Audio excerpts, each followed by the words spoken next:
To hit the glute and the IT band with our foam roller, I'm going to sit on the foam roller.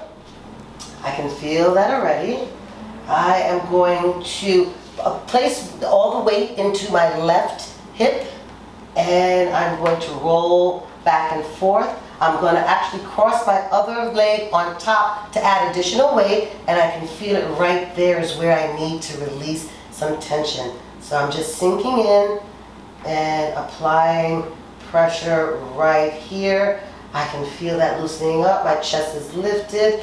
Good. And then I'm just going to roll through it a little bit just to add some additional release in that tight area. I can feel it.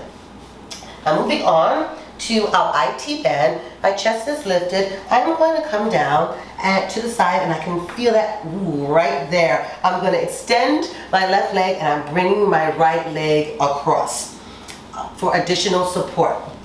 I'm going to find any areas that feel like they need additional attention, and just sit there for a moment and be mindful that you don't sink down. Everything is nice and lifted, and I'm sitting here. I can feel that right there, and I'm holding. You can hold for 15 to 30 seconds.